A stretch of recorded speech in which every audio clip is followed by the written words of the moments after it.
আল্লাহু ইয়াসতাফি মিনাল মালাইকাতি রাসূলান ওয়া মিনান নাস। আল্লাহ বলেন সমস্ত রাসূল, মানুষ বা ফেরেশতা যেই হোক, আমি আল্লাহর নির্বাচিত। রাসূল কার নির্বাচিত? এখন কোন রাসূল কোন নবী যদি গুনাহ করেন তো আল্লাহর নির্বাচনটাই প্রশ্নবিদ্ধ হয়ে যায়, যে আমাদেরকে গুনাহ থেকে বাঁচাইতে আপনি কাকে নবুয়ত দিলেন? তিনি নিজেই তো গুনাহ করেন। আল্লাহর নির্বাচন যেন প্রশ্নবিদ্ধ না হয়, এই জন্য আল্লাহ সমস্ত নবীকে নিজেই গুনাহ থেকে বাঁচাইয়া দিয়েছেন। যেমন হযরত ইউসুফ আলাইহিস সালাম, জানেন তো না? চিনেন? কেমন ছিলেন? আমার মতন কালা বেটা না সুন্দর? কেমন সুন্দর! সুবহানাল্লাহ। এর চেয়ে সুন্দর আল্লাহ কাউকে বানান নাই, বানাবেনও না। তবে এটা সাথে সাথে বললেন, নাহলে ভেজাল লাগবে। তবে আমাদের নবী ছাড়া, আমাদের নবী আলাইহিস সালামের মতো সুন্দর আল্লাহ কাউকে বানান নাই। হযরত ইউসুফের প্রেমে মুগ্ধ হয়েছে, পাগল হয়ে গেছে মিশরের মেয়েরা। জুলাইখা এক নাম্বার আসামি, আটকাইছে ঘরের ভিতরে। সূরা ইউসুফ 23, 24, 25, 26 এই আয়াতগুলোতে আল্লাহ প্রসঙ্গটা এনেছে। আল্লাহ বলেন, وراودته التي هو في بيتها عن نفسه وغلقت الأبواب وقالت هيت لك قال معاذ الله إنه ربي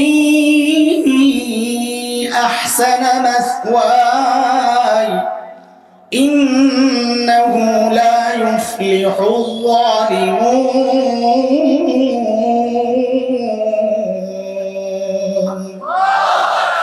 বিপদে পড়েই দিয়েছেন আল্লাহর ডাক, ও আল্লাহ আমারে বাঁচা। 24 নম্বর আয়াতে আল্লাহ বলেছেন আমি বাঁচাইছি। তো বলেন হযরত ইউসুফকে বাঁচাইছেন কে? তাহলে সমস্ত নবী বিনা হিসাবে, জোরে কোন, তাড়াতাড়ি কোন, সমস্ত নবী বিনা হিসাবে, আরো এই উম্মতের অনেকে বিনা হিসাবে জান্নাতে যাবেন। ওই ব্যাখ্যায় গেলে আমি পরেরটা একটু টাচ দিতে পারবো না, রাখেন। আরেক শ্রেণী আসবে আল্লাহর সামনে, যাদের গুনার পাল্লায়, গুনাহ তো আছে, নেকির পাল্লায় একটাও নেকি নেই। তাদের আমল মাপা যাবে? কেন যাবে না? এক পাল্লা খালি। সাবাস, পড়া মুখস্থ হয়েছে, ভালো হচ্ছে। তারা কারা বলেন? তারা কারা? আপনারা বলেন। কাফের মুশরিক। সাবাস, আবার বলেন, জোরে কোন, চিল্লিয়ে কোন, তারা কারা? এটা ঠিক আছে, এটা সবাই জানে। হয়তো আরেকটা শ্রেণী আছে, তাদের বিষয়ে জানেন না। শুধু কাফের গোষ্ঠী বিনা হিসাবে জাহান্নামে যাবে বিষয়টা এমন নয়। বিনা হিসাবে জাহান্নামে যাওয়ার মতো আমার মতো টুপিওয়ালাও হইতে পারে, আমার মতো দাড়িওয়ালাও হইতে পারে, জুব্বাওয়ালাও হইতে পারে, প্রতি রাতে 80 রাকাত তাহাজ্জুদ পড়নেওয়ালাও হইতে পারে, সকালে উইটা জানামাজ খোঁজা ব্যক্তিও হইতে পারে। তারা কারা? আর রাখেন না। আল্লাহ বলতেছেন কোরআনে, আগে কোরআন শুনেন, এরপর আপনি ব্যাখ্যা দিয়ে। আল্লাহ বলেন, وَمَن يَرْتَدِدْ مِنكُمْ عَن دِينِهِ فَيَمُتْ وَهُوَ كَافِرٌ فَأُولَٰئِكَ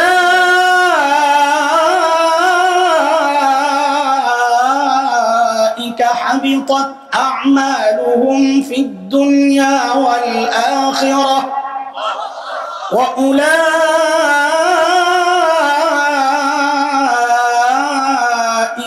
أَصْحَابُ النَّارِ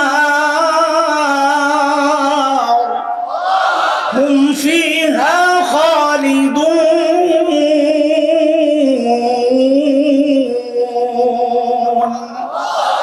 সহজ তরজমায় বলি, আল্লাহ বলেন যারা মুরতাদ, ওই অবস্থায় যাদের মৃত্যু হয়েছে কুফরি অবস্থায়, তারাও চলে যাবে জাহান্নামে হিসাব ছাড়াই। প্রশ্ন হচ্ছে মুরতাদ কারা? মুরতাদের সহজ তরজমা বুঝেন, যারা ইসলাম থেকে বের হয়ে গেছে। তারা কারা? এই বিষয়টা শোনার আগে শেখ আবুল হাসান আলী নাদভীর একটা বিখ্যাত উক্তি আগে শুনেন। হযরত বলেছেন, নবী আলাইহিস সালামের যুগেও মানুষ ইসলাম থেকে বের হয়েছে। যেমন মক্কা বিজয়ের পর নবী আলাইহিস সালাম সর্বপ্রথম যাকে হত্যা করার সিদ্ধান্ত নিছেন হযরত আলী হত্যা করছিলেন। শেখ ইবনে তাইমিয়া রাহমাতুল্লাহি আলাইহির বিখ্যাত কিতাব আস-সারিমুল মাসলুল আলা শাতিমির রাসূলে 15 জনের নাম আসছে। আব্দুল্লাহ ইবনে খাতাল, কুরতুনা, কুরাইনা, সাররা, মাকিস ইবনে সুবানা, হুয়াইরিস ইবনে নাকিদ, আব্দুল্লাহ ইবনে জিবিয়ারা, আব্দুল্লাহ ইবনে সাদ ইবনে আবি সারা, ইকরামা ইবনে আবি জাহেল, হিন্দা বিনতে উতবা, ওয়াহশি ইবনে হারব, হুবার ইবনুল আসওয়াদ, উবায়রা বিনতে আবি ওয়াহাব আল মখজুমি, কাব ইবনে জিবিয়ারা।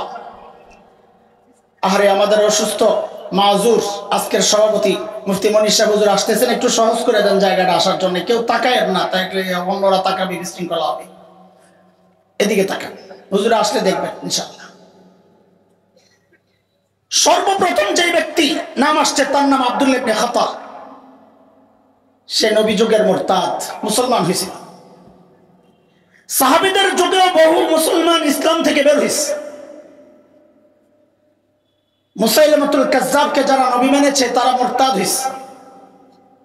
শেখ আবুল হাসান আলী নদভী বলেন, এই যুগে সেই তুলনায় 1000 গুণ বেশি মানুষ মুরতাদ হচ্ছে। তবে একটা সূক্ষ্ম পার্থক্য আছে। কি সেই পার্থক্য? ওই যুগে যারা মুরতাদ হয়েছে সে জানতো আমি ইসলাম থেকে বের হয়ে গেছি, ওই সমাজ জানতো সে ইসলাম থেকে বের হয়ে গেছে। কিন্তু দুঃখজনক হলেও সত্য, এই যুগে যারা মুরতাদ হয় সে নিজেও জানে না আমি ইসলাম থেকে বের হয়ে গেছি, তার সমাজও জানে না সে ইসলাম থেকে বের হয়ে গেছে। প্রমাণ, কুখ্যাত ব্লগার রাজীব হায়দার, তাকে যখন হত্যা করা হলো তো সংসদে দাঁড়ায় আপনাদের পলাতক নেত্রী বলেছিল দ্বিতীয় মুক্তিযুদ্ধের প্রথম শহীদ রাজীব হায়দার। আল্লাহর নবীর দুশমনকে যে শহীদ বলে খোদার কসম তার ঈমান থাকতে পারে না। সমাজ জানে না সে ইসলাম থেকে বের হয়ে গেছে। বলে জানে না, প্রমাণ কি আপনার কাছে? কারণ এদের জানাজা হয়েছে শাহবাগে। কোথায়? বলে তো আপনারা পড়াইলেন কেন? না, আমরা ইচ্ছা করে পড়াই নাই, আমাদের এক ভাইকে জোর করে নেওয়া হয়েছে। কারবার একটা হয়েছে আজীব, ওরা ওদের শক্তি দেখাইছে, আমার ভাইও তার শক্তি দেখাইয়া দিস। বলে তার আবার কি শক্তি? বলে ওযু ছাড়া জানাজার নামাজ পড়াইয়া দিস। বলে ওরা ওদের শক্তি দেখাইছে, আমি আমার শক্তি দেখাইয়া দিস। তাকবীর ছিল 3টা। কয়টা? তো বলে পিছন থেকে লোকমা দেয় নাই। কয় যারা পড়ছে ওরা জানলে না তাকবীর কয়টা দেয়। সবগুলো তো এক মার্কা। দোস্ত, বাংলাদেশের এই মুহূর্তে আমরা মনে করি অন্যতম এক ভয়ঙ্কর ফিতনার নাম হচ্ছে ইরতিদাদের ফিতনা, ইসলাম থেকে বের হওয়ার ফিতনা। আমাদের দেশে একটা পাইপ লাগানো ছিল, দাদাদের পাইপ। দাদা বাবু নেতৃত্বে ছিল পলাতক হাসিনা। জুলাই আগস্টের বিপ্লবে সেই পাইপকে ক্লোজ করা হয়েছে, কিন্তু আরেকটা পাইপ চালু আছে, সেটা হচ্ছে দাতাদের পাইপ, পশ্চিমাদের পাইপ।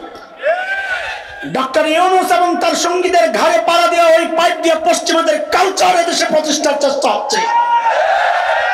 আপনাদেরকে স্পষ্ট জানাই দিতে চাই, আমরা আশা করব আপনারা আমাদের পাশে থাকবেন এই বিষয়ে। বাংলাদেশে পাইপ একটাই থাকবে, মদিনার পাইপ। কথা বলেন ঠিক? ট্রান্সজেন্ডারের মতো ভয়ঙ্কর ইসলাম বিদ্বেষী, ইসলাম বিরোধী কালচার এদেশে প্রতিষ্ঠার চেষ্টা হচ্ছে।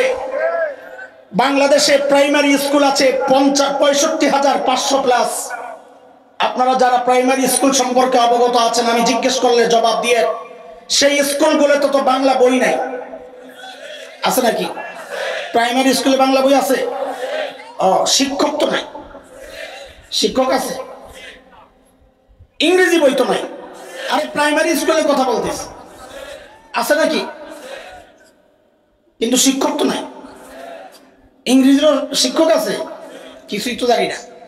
অঙ্ক বই তো নাই, ওটার তো শিক্ষক নাই। তাহলে বেজার লাগলো কই? বিজ্ঞান বই তো নাই। তাড়াতাড়ি জবাব দেন, শিক্ষক তো নাই। 92% মুসলমানের দেশ বইলা গর্ব করো, অথচ একটা অসহায় সাবজেক্টের নাম হচ্ছে ইসলাম ধর্ম শিক্ষা। বই তো আছে কিন্তু শিক্ষক নাই।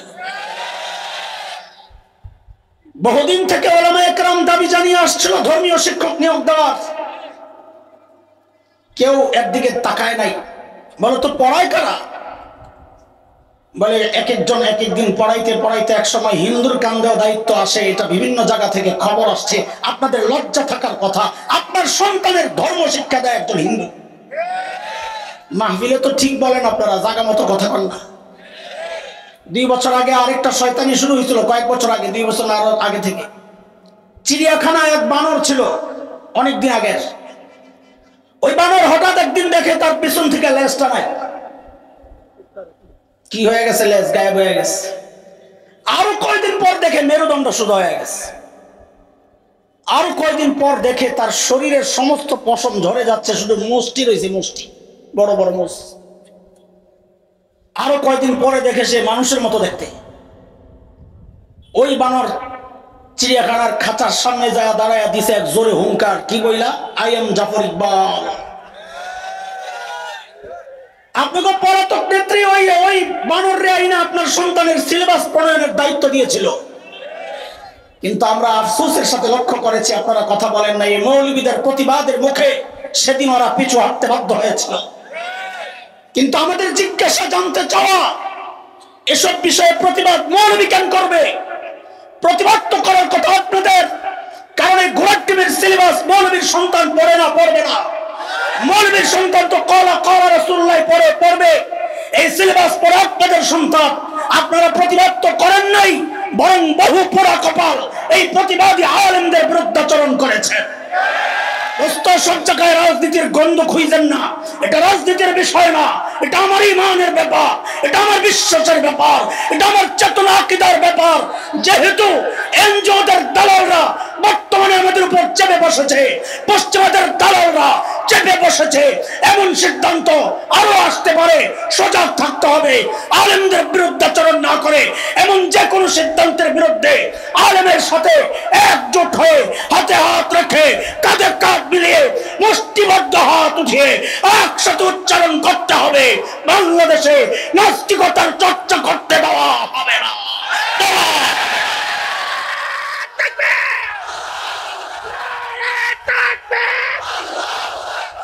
ইসলামের শত্রুরা হুঁশিয়ার, সাবধান।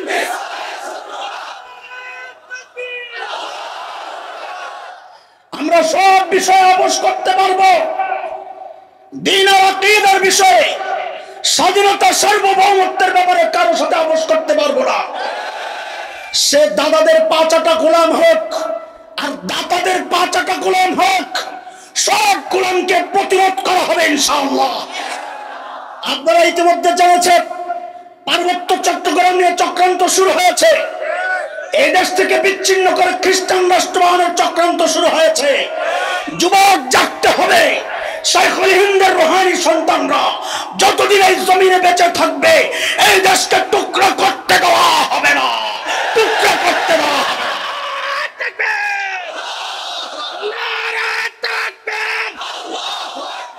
বদরের হাতিয়ার, শব্দের হাতিয়ার, অ্যাকশন অ্যাকশন, মুসলমানের অ্যাকশন, ইহুদিদের কাছে আমরা। মুহতারাম হাজরিন, ওদের আস্ফলন দিন দিন এতটা বেড়েছে, আজকে প্রকাশ্যে আল্লাহর কালাম নিয়ে যা তা করা হচ্ছে, আমার মুখে আন্ত ভয় লাগছে। আপনারা জেনে থাকবেন, মিডিয়ার মাধ্যমে হয়তো জেনেছেন, আমরা দেখছি শুধু সহ্যের একটা সীমা আছে।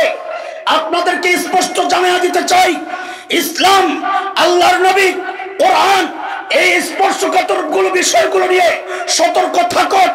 আপনারা আইন করে এদের শাস্তির ব্যবস্থা করুন, না হয় এদেশের তাওহীদি জনতা আইন নিজের হাতে তুলে নিতে বাধ্য হবে, তুলে নিতে বাধ্য হবে। কাদিয়ানীদের উৎপাত শুরু হয়েছে খুব জোরে সোরে, জানেন তো। আগামী 15ই নভেম্বর সোহরাওয়ার্দী উদ্যানে আল্লামা মধুপুরী, আব্দুল হামিদ মধুপুরী হাফিজাহুল্লাহ, সারা বাংলাদেশের খাতমে নবুয়তের যতগুলো সংগঠন আছে ঐক্যবদ্ধভাবে এই কর্মসূচির ঘোষণা দিয়েছে। পাকিস্তান, ভারত, সৌদি আরব সহ সারা দুনিয়ার শ্রেষ্ঠ আলেমরা অংশগ্রহণ করবে। সবাই দলমত নির্বিশেষে ওখানে আমরা অংশগ্রহণ করব। জামালপুরের প্রতিনিধি হিসাবে হযরত, যদিও সারা দেশেরই মুরব্বী, আমাদের শেখ আবুল কাসিম সাহেব হাফিজাহুল্লাহ, এসব বিষয়ে যখনই হযরত ডাক দিবে হযরতের পাশে দাঁড়াবেন তো ইনশাআল্লাহ? দাঁড়াবেন তো ইনশাআল্লাহ? আরো জোরে বলেন, দাঁড়াবেন তো ইনশাআল্লাহ? সব বরদাস্ত করতে পারবো। আল্লাহর নবীর খতমে নবুয়তের মুকুট নিয়ে যে মুরতাদরা টানাটানি করবে, ওদেরকে বহু ছাড় দেওয়া হয়েছে, আর ছাড় দিতে আমরা প্রস্তুত না ইনশাআল্লাহ। এদেশে নিজের বাবার বিরুদ্ধে কথা বললে তার শাস্তি হয়, নিজের সন্তানের বিরুদ্ধে কথা বললে তার শাস্তি হয়, নিজের বিরুদ্ধে কথা বললে তার বিচার হয়। অথচ আল্লাহর নবীর খতমে নবুয়তের মুকুট নিয়ে টানাটানি হয়, ওখানে আসতে সুশীল সাইজা যায়, যার যার ধর্ম নিয়ে এসে থাকবে। এইরকম কথা আমরা বলতে পারি না, কোন মুসলমান বলতে পারে না। কাদিয়ানীদেরকে যারা কাফের মানবে না, ওরা নিজেরাও কাফের। কাদিয়ানীদের পক্ষ যারা নিবে, ওরাও কাফের। আমরা অন্য কিছু চাই না, একটাই কথা, বাংলাদেশে হিন্দু থাকবে, বৌদ্ধ থাকবে, খ্রিস্টান থাকবে, মঠ, পুরাণ, গারো, চাকমা, কুকি, সাঁওতাল, টিপ্রা সহ সব জাতি থাকবে। আল্লাহর নবীর দুশমন এই জমিনে থাকতে দেওয়া হবে না, থাকতে দেওয়া হবে না। আমাদের বড়রা যদি একটা ডাক দেয়, মুসলমান জানতে চাই যে বহু সহ্য করা হয়েছে, এখন তোমার জীবন দরকার, রক্ত দরকার। আল্লাহর নবীর ইজ্জত রক্ষায় কে কে জীবন দিতে প্রস্তুত আছো? হাত উঠাই আল্লাহকে সাক্ষী দাও।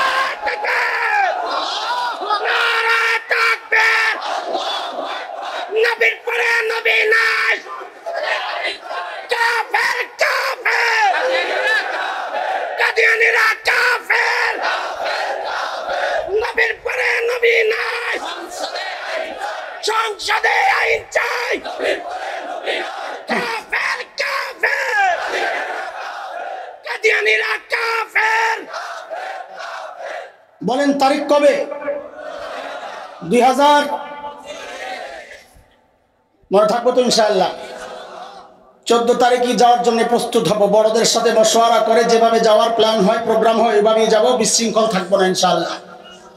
হাসরের মাঠের শ্রেণী কয়টা ভুলে গেছেন? চিল্লান দিয়ে পড়া। 1 নাম্বার যারা বিনা হিসাবে, 2 নাম্বার বিনা হিসাবে, আর হলো কটা? নেকির পাল্লা যাদের ভারী তারা, গুনার পাল্লা যাদের ভারী তারা। আমাদের আজকের আলোচনার মূল পয়েন্ট এটা, কারণ আগের যে 2 শ্রেণী গেছে, প্রথম শ্রেণী বিনা হিসাবে জান্নাতি, আশা তো করি, বাস্তবতা তো বিরোধী। আমাদের ভাই বলেছেন মুসলমান হিসাবে আমাদের যা করণীয় ছিল আমরা করতে পারছি না, এটা আমাদের ব্যর্থতা। সেই হিসাবে বিনা হিসাবে জান্নাত যদি আল্লাহ দেন, সে তো আল্লাহর দয়া, আমি উপযুক্ত না। বিনা হিসাবে জাহান্নামেও যাওয়ার আশা আমাদের নাই, যেহেতু আল্লাহ ইমানের নিয়ামত দিয়েছেন, আলহামদুলিল্লাহ। আর যে 2 শ্রেণী, আমাদের ওই 2 শ্রেণীতে থাকার সম্ভাবনাই বেশি। হয় কারো নেকির পাল্লা ভারী হবে, অথবা গুনার পাল্লা ভারী হবে। নেকির পাল্লা ভারী করার পদ্ধতি কি?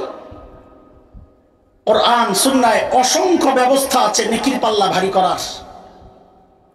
শেষ যদি সুযোগ পাই, আমি এই একটা ফিনিশিং এর কথা বলবো, কেমনে ভারী করে ইনশাআল্লাহ।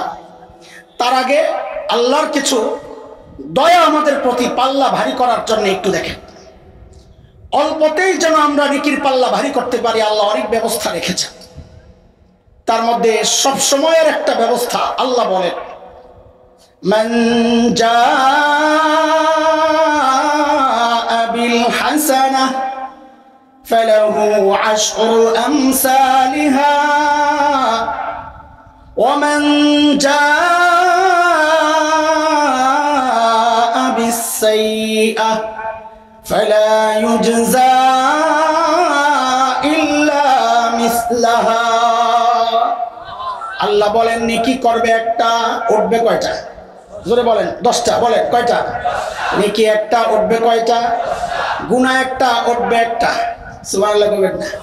না বাড়ি যায় বলেন, নিয়ত করছেন, বলেন আবার ঠিক করে। নেকি একটা, উঠবে কয়টা? গুনাহ একটা, উঠবে কয়টা? বান্দা খবর কি? ফেসবুক চালাইতে চালাইতে গেছে, নেকি করার সুযোগ পাই নাই, গুনাহ চালু আছে। আল্লাহ তাআলা মাঝে মধ্যে স্পেশাল কিছু অফার দেন। যেমন এক অফার দিয়ে দিয়েছেন রমজান আল মুবারক, রমজান মাস। মাঝে মধ্যে বিভিন্ন দোকানে বড় বড় শোরুমে অফার দেয়, একটা কিনলে একটা ফ্রি, 50% ডিসকাউন্ট হয়। আমরা দেখি এলিফ্যান্ট রোডে ভিড় পড়ে যায়। আল্লাহ একটা স্পেশাল ডিসকাউন্ট দিয়েছেন নেকির পাল্লা ভারী করার এই উম্মতের জন্য। বলে সেটা কি? বলে রমজান মাস নবী আলাইহিস সালাম বলেন, মান আদ্দা ফীহি ফরিদা কানা কামান আদ্দা 70 ফরিদাতান ফীমা সিওয়া। এই মাসে একটা ফরজ আদায় করলো, আল্লাহ তার আমলনামায় উঠায়া দিবেন 70টা ফরজ। একটা কিনলে 69টা ফ্রি। সুবহানাল্লাহ। আচ্ছা বলেন তো, আপনাদের জামালপুর যদি এমন একটা দোকান থাকে যেখান থেকে রূপা কিনলে বাড়িতে আসলে দেখে শোনা, কি একটা অবস্থা, এই দোকানের কি হালত হবে বলেন তো? হ্যাঁ, মানুষ ওই দোকানের মাটি শুদ্ধ ওটা খাই লিব, ঠিক কিনা? পরে টয়লেটে যায় চেক করবো কিছু পরিবর্তন হয়েছে কিনা। হ্যাঁ, আর নবী বলেন রমজানে কিংবা রূপা হইব সোনা, মানে কি করবা নফল আমল, নফল আমল আল্লাহ আমল নামায় উঠাইয়া দিবেন ফরজের সওয়াব। কি বান্দা নেকির পাল্লা ভারী হয়েছে, আল্লাহ গেছে গা কেমনে কেমনে রোজা, যা আরেকটা অফার আছে তোর জন্য। বলে কি? বলে লাইলাতুল কদর খায়রুম মিন আলফি শাহর। এমন এক মাস রমজান, এমন একটা রাত্রে দিয়ে দিলাম, লো আমল নামা পাল্লা ভারী কর, আমল করবি এক রাত, আমি আমল নামায় উঠাইয়া দেব 1000 মাসের চেয়েও বেশি। এই 1000 মাসের চেয়েও বেশি কত হয়? কত? 83 বছর। জোরে কর না, আরো জোরে কর। 83 বছর 4 মাস। ধন্যবাদ, আপনারা যে হিসাব করছেন, কিন্তু আজকে কানো ধরে যাইবেন জিন্দিগি। বলেন ইনশাআল্লাহ। কেন? বলে হিসাব করছি তো ঠকছি, হিসাব করছি তো। কেন? আরে আল্লাহ বলেন খায়র, 1000 মাসের চেয়ে দামি। আপনি 83 বছর 4 মাস লয়ে বয়ে থাকেন, আমরা এটা নিতে রাজি না। আল্লাহ যদি জিজ্ঞেস করেন নিবি কত, তা আমরা বলবো আল্লাহ আপনি বড় যত। হ্যাঁ, 1000 মাসের চেয়ে বেশি কত বলেন তো চিৎকার করে? আমার আল্লাহ বড় যত। বলেন চিৎকার করে বলেন, আমার আল্লাহ বড় যত। আমারও যদি জিজ্ঞেস করে তোরে কত দিলে চলবে, আমি বলবো আল্লাহ যা দিলে জান্নাতে ঢুকতে পার, আমার ওইটাই চলবো। কি বান্দা খবর কি লাইলাতুল কদর আবার ইবাদত করছো? আল্লাহ ফেসবুকে ঢুকছিলাম, কোন সময় ফজর হয়ে গেছে টাইম পাই না। তো আরেকটা অফার, কিছু টাকা পয়সা লইয়া হজ উমরা এসব, মসজিদুল হারাম আছে একটা, নামাজ পড়বি 1 রাকাত, জামালপুর পড়লে যেখানে হয়তো সওয়াব যা, মসজিদুল হারামে পড়লে আমি ওখানে দিব 1 লক্ষ গুণ বেশি। সুবহানাল্লাহ। তো আসতে 1 লক্ষের দাম তোমার কাছে আসতে, সুবহানাল্লাহ। আল্লাহু আকবার, চিৎকার করে বলেন না আল্লাহ। এইভাবে সারা বছর অফার চলতেই থাকে, কিন্তু এটা আবার বয়ান করার মূল মাকসাদ না। আসল জায়গা হলো পাশে। এই জায়গাটা একটু মনোযোগ সহ শোনা লাগবে। আসেনি মনোযোগ? কে কে ঘুমাইছেন একটু হাত উঠায় দেখান তো। আল্লাহু আকবার। এই নিয়ে মনোযোগের অবস্থা। সুবহানাল্লাহ। না ঠিক আছে, মনোযোগ দেন, শুনেন। আচ্ছা বলেন তো, নেকির পাল্লায় গোটা বাংলাদেশটা যত ওজন হবে, কত ওজন, কত ট্রিলিয়ন টন হবে আল্লাহ মালুম। এই পরিমাণ নেকি যদি কারো নেকির পাল্লায় হয়, বলেন তো নেকির পাল্লা ভারী না হালকা? সবাই বলেন তো ভারী না হালকা? জোরে কর। এই পেঁচটা তো এখানে লাগছে, পেঁচ এখানেই লাগছে, পেঁচ ছুটাই আসে। বাংলাদেশ সমান নেকির পাল্লায় নেকি ভারী না হালকা? বলে না, এখনো বলার সময় হয় নাই। বলে কখন? বলে পাশের পাল্লার হিসাবটা আগে বলে দেন। বলে পাশের পাল্লায় ভারত সমান গুনাহ। এইবার বলেন নেকির পাল্লা ভারী না হালকা? পোল্টি মারলেন কেন জায়গায়? একটু আগে না বললেন ভারী, এখন বলে হালকা। কি বোঝা গেল দোস্ত? খেয়াল করেন, কি বোঝা গেল?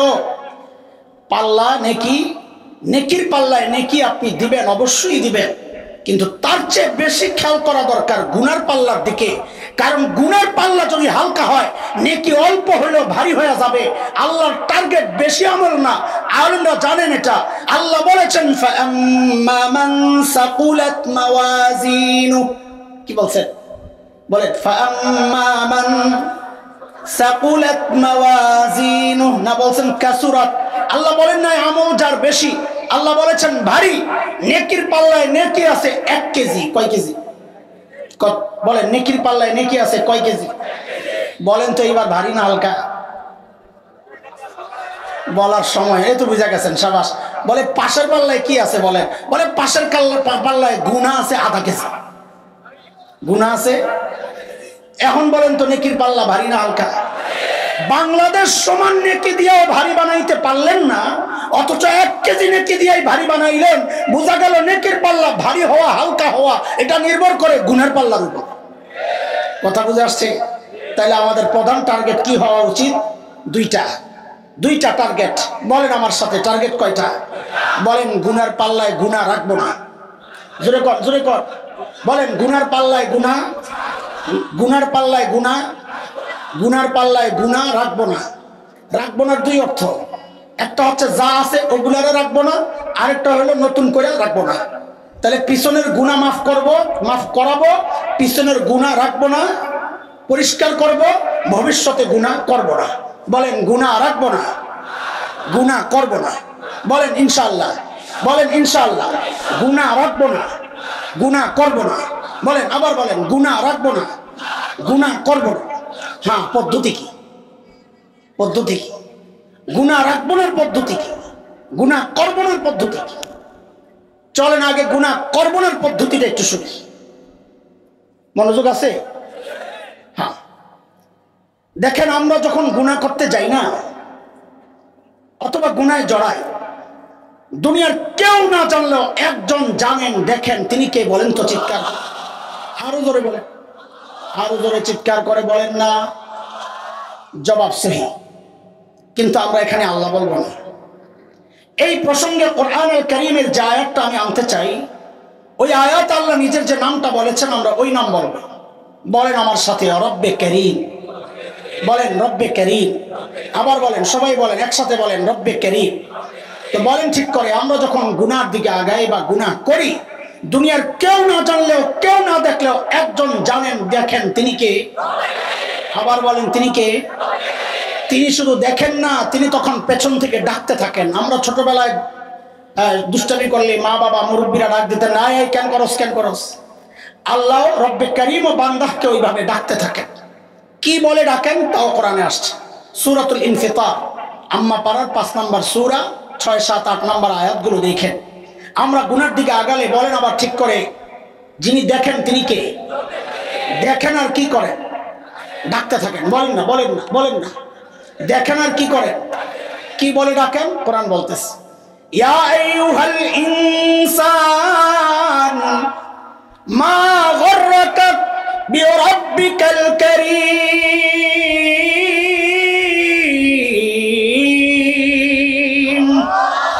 ও মানুষ, ওই কারীম রবের ব্যাপারে তোমার কে ধোকায় ফেলবে?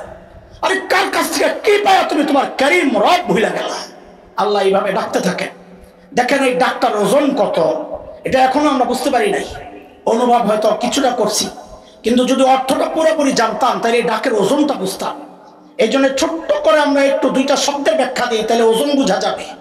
2টা শব্দ বলেছি, বলেন একটা হচ্ছে রব আর একটা হচ্ছে, বলেন না, রব আর আরবিতে কারীম কাকে বলে, রব কাকে বলে এটা বোঝেন।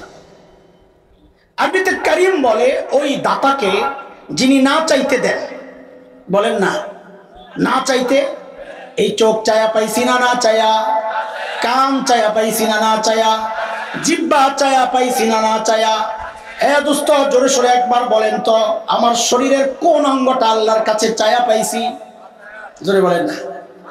না চাইতে যিনি দিয়েছেন সেই মালিকের নাম না, শুধু কারীম। বলেন তার নাম। দেওয়ার পর এগুলোকে বাড়িয়েছেন, বাঁচিয়েছেন, নিরাপত্তা দিয়েছেন, সংরক্ষণ করেছেন যেই মহান সত্তা, তাকে বলে রব, তাকে বলে। 2টা মিলে কি হইল? আচ্ছা বাদ দেন, আমাকে বলেন তো একটু, এটা উদাহরণ দিলে ওটা বুঝবেন আরো। আল্লাহ আর তার রসুল ছাড়া আমাদেরকে সবচাইতে বেশি ভালোবাসেন কে? একটু বলেন তো, একজনের নাম বলেন, আরো জোরে বলেন। কে কে? আহারে, মার কলিজায় যে কত দরদার মায়া, এটা দুনিয়া মা ছাড়া কেউ বুঝবে না। যখন মাহফিল শেষে বাসায় যেতাম, আম্মা যখন জীবিত ছিলেন, ঘরে ঢুকতাম, যায় দেখতাম আহারে সব ঘুম, বাচ্চারা ঘুমায়, বউ ঘুমায়, ঘুমাবে, এটা স্বাভাবিক, অস্বাভাবিক কিছু না। সবাই ঘুম থাকলেও একজন মানুষকে যায় সজাগ পেতাম, মা। কখনো নামাজে, কখনো যায় নামাজে, কখনো পায়চারি করতেছেন অস্থির, কখনো দোয়ায় মুনাজাতে। মাঝে মধ্যে আমি পেছন দিয়া যায় জড়ায় ধরে জিজ্ঞেস করতাম, মা আপনি ঘুমান না? তো আম্মা বলতেন, বাবারে বাহিরে যতক্ষণ থাকো ঘুম তো আমার আসে না, ঘুম তো আমার আসে না। এর নাম কি বলেন না? এর নাম কি? আরে মা ওই মানুষ, ঘরে খাবার আছে যা, মা যদি মনে করেন এখান থেকে আমি যদি একটু খাই তো আমার বাচ্চারা পেট করে খেতে পারবে না। মা ওই মানুষ, প্রচন্ড ক্ষুধা পেটে, এটা গোপন করে একটা অভিনয় করবেন, আম্মুর বমি বমি লাগতেছে, আম্মু খাবো না বাবা, তোমরা খায়া নাও। আজীবন এই স্যাক্রিফাইস যে মানুষটা করেছে, সেই মানুষটার নাম কি? আর এর জন্যই তো উলামারা মা আর বাবার ক্ষেত্রে কিছু মাসআলা আলাদা করেছে। যেমন এক মাসআলা তো এমন, কোন সন্তান যদি বাবা মার আগে মৃত্যুবরণ করে তো বাবা সন্তানের লাশের পেছনে পেছনে যেতে পারে, বাবা সন্তানের কবরেও নামতে পারে। বলে কেন, বাবার কলিজায় কি মায়া দয়া নাই? বলে আছে। বাবাও চিৎকার করে করে কান্না করবেন, কিন্তু বাবাকে আল্লাহ ওই শক্তি মনোবল দিয়েছে, বাবা সন্তানকে দাফন করে কান্না করতে করতে উপরে উঠতে পারবে। কিন্তু কোন মায়ের জন্য সন্তানের লাশের পেছনে যাওয়া চলবে না, কোন মায়ের জন্য সন্তানের কবরে নামা চলবে না। কেন? দুনিয়ায় এমন কোন মা নাই যে সন্তানকে দাফন করার জন্য কবরে নেমে সন্তানকে শোয়া ওই মা আবার সুস্থ অবস্থায় উপরে উঠবেন, এমন কোন মা জগতে নাই। সন্তানদের শোয়া মা নিজেও শুয়ে পড়বেন। কথা বলেন, কথা বলে। এই দুস্থ একটু জিজ্ঞেস করি, বলেন তো, এই যে মার কলিজায় এত দরদার মায়া, কারণটা কি? মা আমার একটা চোখ বানাইছে, একটা হাত, বলেন বলেন জোরে বলে, জবান, হ্যাঁ, একটা পা, কি বানাইছেন? মা আমার শরীরের কি বানাইছেন? আরে তাড়াতাড়ি বলেন, তাড়াতাড়ি বলেন, জবাব দেন। মা আমার শরীরের কি বানাইছেন? কি বানাইছেন? কিছুই না, কিছুই না। অল্প কয়েকদিন বাড়িওয়ালার মতো ভাড়াটিয়া হিসাবে যেন নিজের পেটের মধ্যে ধারণ করেছেন, হওয়ার পর লালন করেছেন, তাতেই মার কলিজায় এত দরদ আর এত মমতা, এত মায়া, এত ভালোবাসা। মা আমার কিচ্ছু বানান নাই, তাতেও মার কলিজায় এত মায়া। তাইলে যে আল্লাহ আমার চোখ বানাইছেন, ওই আল্লাহর কত মায়া। যে আল্লাহ আমার হাত পা বানাইছেন, ওই আল্লাহর কত মায়া। যে আল্লাহ আমাকে এত এত নিয়ামত দিয়া বাঁচায় রাখছেন, ওই আল্লাহর কত মায়া। এর জালিম তুমি কি দেখো না কত মায়া? আরে আমি আর তুমি যখন দরজা জানলা বন্ধ করে ভেতরে গুনাহ করি, আমার মালিকের কত মায়া। ওই গুনাহ অবস্থায় আমার মালিক দরজার নিচে দিয়ে বাতাস আর অক্সিজেন পাঠাইয়া দেন, যেন আমি মইরা না যাই। আমি আর আপনি যখন গুনাহে জড়াই, আল্লাহ রাব্বুল আলামিন আমার রব্বে কারীম তখন মায়া করে করে ওই কথাগুলো মনে করে দিয়া দিয়া ডাকতে থাকেন, এই বলে, ইয়া আইয়ুহাল ইনসান মা গররাকা বিরাব্বিকাল কারীম। এরে মানুষ, ওই কারীম রবের ব্যাপারে তোরে কে ধোঁকায় ফেললো? আর যে চোখ দিয়ে তুই গুনাহ করছস, ওই চোখ তো তোরে নায়ক নায়িকা দেয় নাই রে, আমি কারীম দিছি, না চাইতে দিছি। যে কান দিয়া তুই গুনাহ করতেছস, ওই কান কিন্তু তোরে গায়ক গায়িকা দেয় নাই, আমি কারীম রব দিছি, না চাইতে দিছি। যে হাত দিয়া গুনাহ করস, যে পাও দিয়া চলস, আর যে জমিনের উপর দাঁড়ায় আছো, ওই জমিনটাও আমার। আল্লাহ এইভাবে ডাকতে থাকে। দোস্ত, দায়িত্ব নিয়ে বলছি, একটু খেয়াল করেন। কেউ যদি নিজের দিল আর দিমাগের মধ্যে এই কথাটা শুধু একবার বসাইতে পারে গুনাহ করার সময়, যারে এই মুহূর্তে আমার কারীম রব আমারে ডাকতেছে, যার দেওয়া নিয়ামত দিয়া গুনার দিকে আগাইতেছে, ওই কারীম রব আমারে ডাকছেন, কসম খায়া বলি, তখন গুনাহ ছাড়া না, এখন তো ছাড়াটা কঠিন, তখন দেখবেন গুনাহ করাটা কঠিন হয়ে যাবে। কথা বলেন ঠিক কিনা? আমরা করব না ওয়াদা ছিল, মনে আছে? এই চিন্তাগুলো লালন করলেই গুনাহ থেকে বেঁচে থাকা যাবে। গুনাহ রাখবো না পদ্ধতিকে শেষ করব কথা। আমাদের একজন মালিক আছেন যার নাম গফফার। কি নাম? দোস্ত তাড়াতাড়ি বলেন কি নাম? কি নাম? জোরে বলেন না, কি নাম? গফফার চিনেন? চিনেন গফফার? হ্যাঁ বলেন, না চিনলে বলেন, চিনলে বলেন। চিনেন গফফার? চিনেন? আল্লাহু আকবার বলেন। আরে চিৎকার করে বলেন না আল্লাহু আকবার। দোস্ত, দুনিয়ার সবাই অপরাধীকে খুঁজে শাস্তি দেওয়ার জন্যে, এমনকি সন্তান অপরাধ করলেও মা বাবা খোঁজেন শাস্তি দেওয়ার জন্যে। গফফার ওই মালিকের নাম যিনি অপরাধীরে খুঁজেন মাফ করার জন্যে। প্রতি রাতে শেষ রাতে এসে ডাকতে থাকে, আলা মিন মুস্তাগফিরিন ফাগফির লাহ। এই কে কে গুনাহ করছস, আয় আয় আয়, আমি আসছি তোরে মাফ করার জন্য, তুই মাফ চা, আমি মাফ করে দিব। বান্দা যদি হতাশ, বান্দা যদি জানতে চায় মালিক আমার গুনাহ তো অনেক, আপনি মাফ করবেন কত, তো গফফারের পক্ষ থেকে জবাব আসে, বান্দারে তুই গুনাহ করছস যত। বলে মাফ করবেন কত? বলে গুনাহ করছস যত। আল্লাহু আকবার। বলে তারপরে বলেন না কত? তো হাদিসে কুদসি আল্লাহ বলেন, আমার বান্দার গুনার পরিমাণ যদি সারা দুনিয়াটা ভরে যায়, ভরতে ভরতে যায় যদি ওই আসমানে যায় ঠেকে। এরে দোস্ত, আসমান কত দূরে জানা আছে? বিজ্ঞানীরা আবিষ্কার করেছেন নক্ষত্রগুলো 1000 কোটি মাইল দূরে, কিন্তু আসমান কত দূর এখন পর্যন্ত কেউ কল্পনাও করতে পারে নাই। আল্লাহ তাআলা বলেন, আমার বান্দার গুনার পরিমাণ যদি সারা দুনিয়া ভরে যায়, ভরতে ভরতে যায় যদি ওই আসমানে যায় লাগে, হাদিসের শব্দ লা উবালি, এরপরেও যদি বান্দা এসে আমার কাছে মাফ চায়, আমার কোনো পরোয়া নাই, আমি তার সব গুনাহ খাতা মাফ করে দিব। আল্লাহু আকবার বলেন। আল্লাহু আকবার। এমন রব থাকতে, এমন মালিক থাকতে, গুনাহ নিয়ে ঘুমাইতে যাওয়ার মতো বোকামি আর কিচ্ছু নাই। কথা বলেন ঠিক কিনা? আজকে প্রতিজ্ঞা করব ইনশাআল্লাহ, গুনাহ রাখবো না, গুনাহ করব না। বলেন ইনশাআল্লাহ, বলেন গুনাহ রাখবো না, গুনাহ করব না। ঠিক আছে তো ইনশাআল্লাহ? আল্লাহ তাআলা তৌফিক দেন।